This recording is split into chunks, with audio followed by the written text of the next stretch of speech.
জানিয়ে দিব এই মুহূর্তে পাওয়া সর্বশেষ আপডেট আন্তর্জাতিক সংবাদ। শুরুতেই শিরোনাম। সিরিয়ায় নির্বাচন আয়োজনে 4 বছর সময় লাগতে পারে বললেন সারা।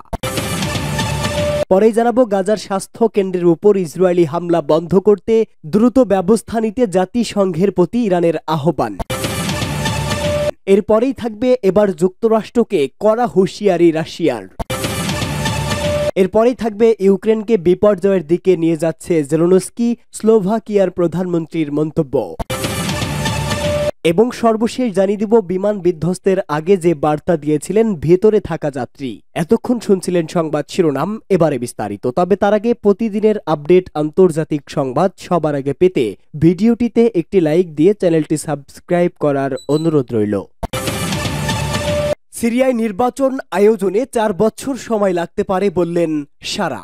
বাশার আল আসাদের পতনের পর সিরিয়ার ডিফ্যাক্টো শাসক আল সারা দেশটিতে কবে নির্বাচন হতে পারে তা নিয়ে মন্তব্য করেছেন। তিনি বলেছেন, নির্বাচন অনুষ্ঠান করতে 4 বছর সময় লাগতে পারে। সৌদি আরবের সম্প্রচার মাধ্যম আল আরাবিয়াকে দেওয়া এক সাক্ষাৎকারে আল সারা এসব কথা বলেন। তাহরির আল শামস এর সশস্ত্র শাখা বিলুপ্তির সঙ্গে সিরিয়ার সশস্ত্র বাহিনীকে একীভূত করারও প্রতিশ্রুতি দিয়েছেন তিনি। সারা সিরিয়ার অন্তর্বর্তীকালীন সময়ে সৌদি আরবের ভূমিকার প্রশংসা করে বলেন, সিরিয়ার জন্য সৌদি আরব যা করেছে তার জন্য আমি গর্বিত।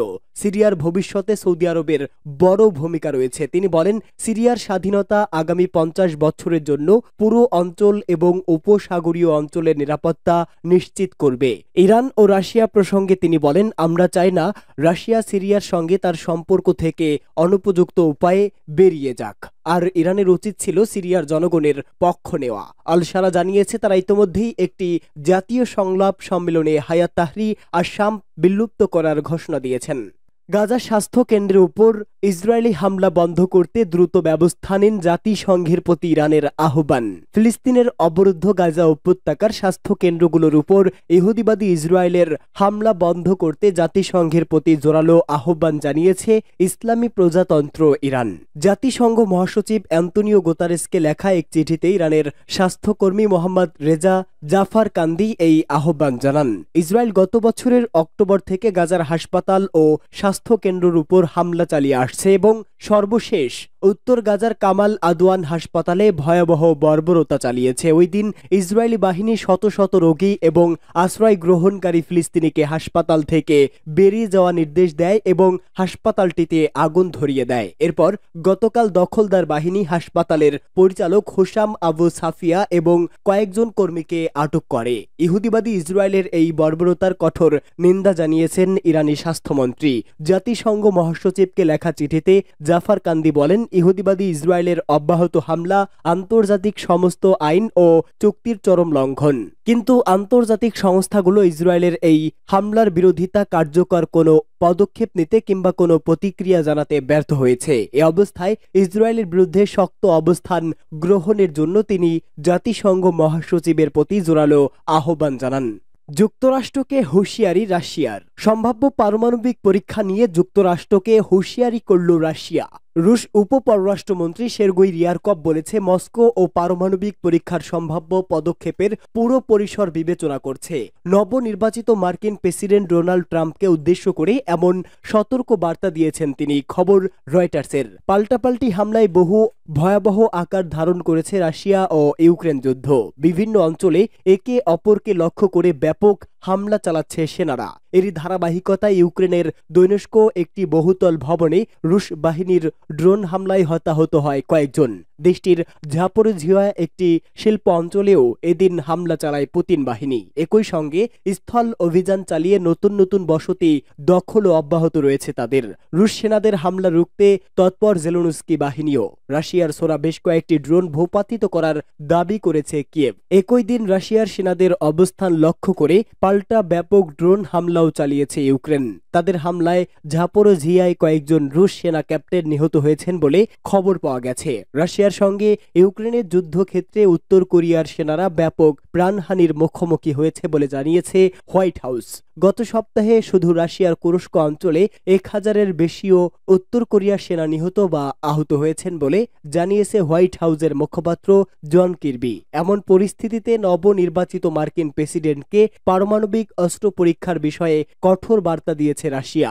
রুশ উপপররাষ্ট্রমন্ত্রী সের্গেই রিয়ারকভ বলেছে, পারমাণবিক অস্ত্র পরীক্ষা ইস্যুতে ট্রাম্পের কঠোর নীতি সত্ত্বেও মস্কো এ ধরনের কর্মকাণ্ড থেকে বিরত থাকার বিষয়টি বাদ দিচ্ছে না। তিনি যুক্তরাষ্ট্রকে সতর্ক করে বলেছে, রাশিয়ার পারমাণবিক অস্ত্র দেশটির উপর হামলাকারীদের শান্ত করার উদ্দেশ্যে তৈরি আছে। ইউক্রেনকে বিপর্যয়ের দিকে টেনে নিয়ে যাচ্ছে জেলেনস্কি, স্লোভাকিয়ার প্রধানমন্ত্রীর বক্তব্য। পশ্চিমাদের স্বার্থ রক্ষার জন্য নিজের দেশকে এই ধ্বংসের দিকে ঠেলে দিয়েছে ইউক্রেনের সরকার। স্লোভাকিয়ার প্রধানমন্ত্রী রবার্ট ফিকো সামাজিক মাধ্যম ফেসবুকে দেওয়া পোস্টে এই মন্তব্য করেছেন। ফিকো বলেন, ইউক্রেনের নেতা ভ্লাদিমির জেলেনস্কি কেন রাশিয়ার সাথে যুদ্ধবিরতির প্রস্তাব প্রত্যাখ্যান করে চলেছেন তা বোধগম্য নয়। প্রকৃতপক্ষে এর মধ্য দিয়ে তিনি পুরো দেশকে বিপর্যয়ের দিকেই টেনে নিয়ে যাচ্ছেন। স্লোভাকিয়ার প্রধানমন্ত্রী আশঙ্কা করেন, পশ্চিমা বিপজ্জনক কাজের জন্য ইউক্রেনকে বিশাল মূল্য দিতে হবে। ফিকো জোর দিয়ে বলেন, তিনি ব্যক্তিগতভাবে কখনোই পশ্চিমা রাজনীতিবিদদের সাথে যোগ দেবেন না যারা প্রকাশ্যে যুদ্ধ সমর্থন করেন। এছাড়া কোনো ভূ রাজনৈতিক স্বার্থ উদ্ধার এবং রাশিয়াকে দুর্বল ও বিভ্রান্ত করার প্রচেষ্টার নামে স্লোভরা একে অপরকে হত্যা করতে কখনোই সম্মত হবে না। ভিডিওতে তিনি জেলেনস্কিকে লক্ষ্য করে বলেন, পশ্চিমারা কেবল স্বার্থপর রাজনৈতিক ও ক্ষমতার কারণে জেলেনস্কির অনুরোধগুলো মঞ্জুর করছে। জেলেনস্কি বহুবার প্রকাশ্যে বক্তৃতায় এবং সামাজিক মাধ্যমে ফিকোকে আক্রমণ করেছেন। ফিকো বলেন, আমি আপনার অধীনস্থ সেবক নই, যে নিজের মতামত ব্যক্ত করতে পারে না এবং যার শুধুমাত্র আপনাকে সাহায্য করার বাধ্যবাধকতা রয়েছে এবং আপনার কাছ থেকে যে কিছু আশা করতে পারবে না। আগামী 1 জানুয়ারি থেকে কিয়েভ হয়ে স্লোভাকিয়ায় রাশিয়ার গ্যাস সরবরাহ বন্ধ করে দেবে বলে জেলেনস্কি সম্প্রতি যে প্রতিশ্রুতি দিয়েছে তারও নিন্দা করেন রবার্ট ফিকো। বিমান বিধ্বস্তের আগে যে বার্তা দিয়েছিল ভেতরে থাকা যাত্রীরা। দক্ষিণ কোরিয়ার মোয়ান আন্তর্জাতিক বিমানবন্দরে যাত্রীবাহী বিমান বিধ্বস্তের ঘটনায় সর্বশেষ 179 জন নিহতের খবর এসেছে। দুর্ঘটনা কবলিত বিমানটিতে মোট 181 জন আরোহী ছিল। এ ঘটনায় 2 জনকে জীবিত উদ্ধার করা হয়েছে। স্থানীয় সময় সকাল 9টার দিকে এমন দুর্ঘটনার আগে বিমানে থাকা এক যাত্রীর শেষ মুহূর্তের বেশ কিছু খুদে বার্তা স্থানীয় সংবাদ মাধ্যমের খবরে উঠে আসে। দক্ষিণ কোরিয়ার ইয়নহপ নিউজ এজেন্সি জানিয়েছে, বার্তাগুলো স্পষ্ট জীবিতদের বাঁচার আশা ক্ষীণ হয়ে আসছিল।